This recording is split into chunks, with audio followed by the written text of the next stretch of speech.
What's changing? Well, in 2016, the state of Ohio is going to move from a 209B state, which is essentially more effective against the people that are in the community on Medicaid.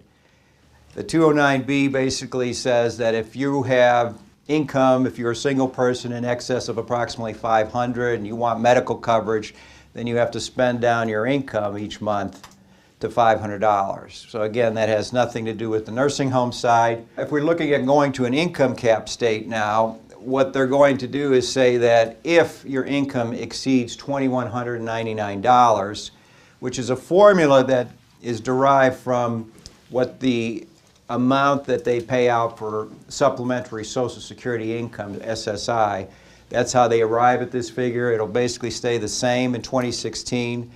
As you probably know, basically all the Medicaid figures are going to stay the same. What this means for the nursing home side is that if you have a resident who has income in excess of $2,199, you have to do something in order for them to get Medicaid. This is a push, though, from the state to also, at the same time that they bring this online, is to perhaps eliminate the Chrissy system.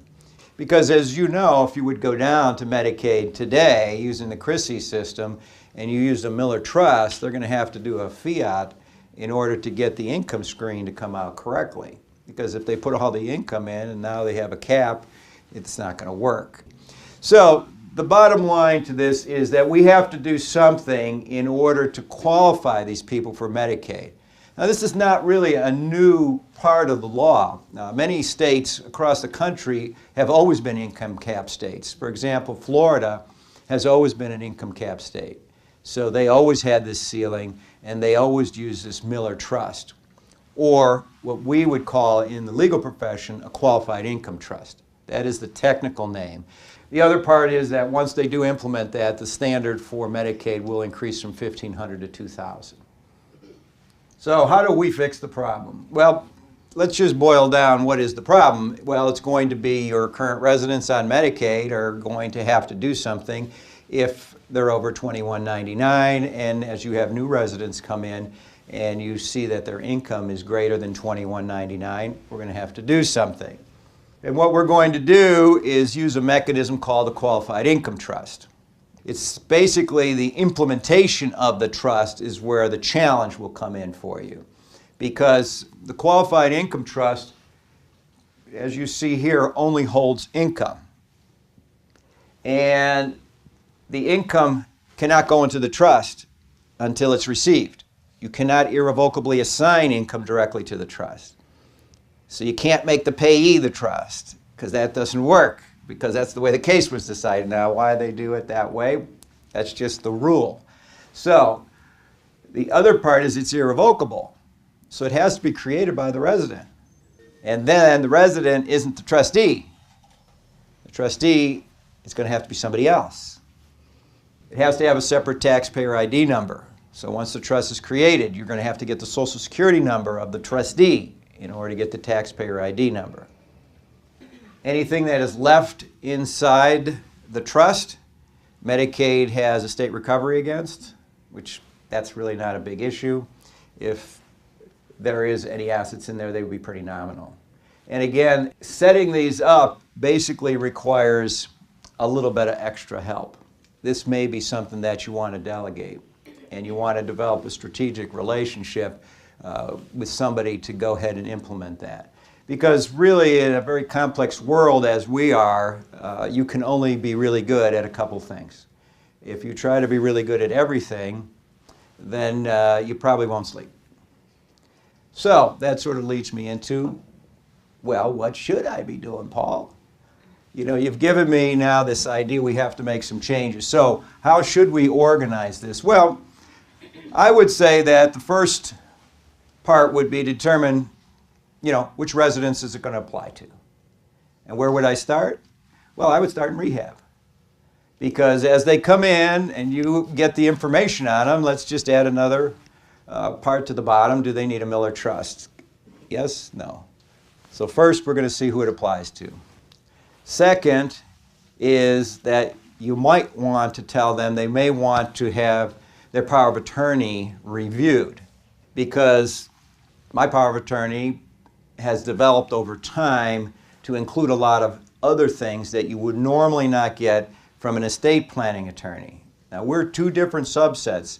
Estate planning attorneys, what happens if I die? Elder law takes you from where you're at today and what happens if I happen to get sick before I die. So how are we going to have the tools to be able to do that? Well, the power of attorney law in Ohio changed on March 22nd of 2012. We now have the Uniform Power of Attorney Act in Ohio, and as a result, we have these certain hot powers that have to be in the power of attorney.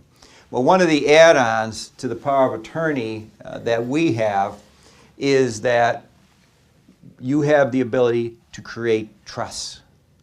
So the attorney, in fact, the person that's going to have the power of attorney, has the ability to create trusts.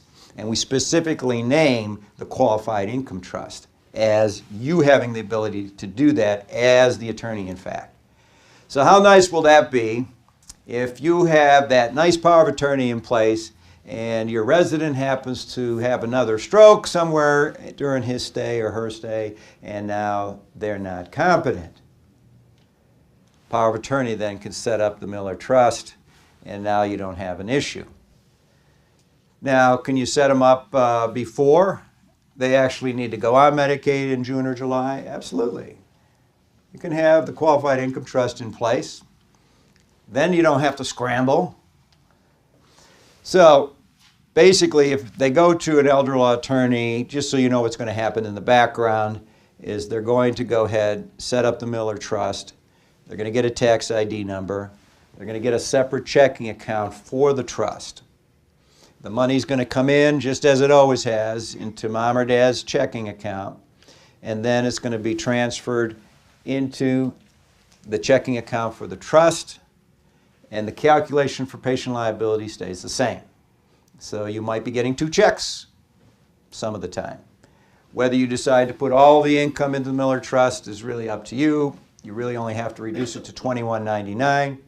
I tend to put it all in because Social Security might go up 3%. Because if you made it exactly $21.99, you're going to have to keep revising this thing every time Social Security gives an increase. Now, for 2016, not a problem because there's really not going to be any increases. But I don't necessarily think that's going to be the way it'll go in the future.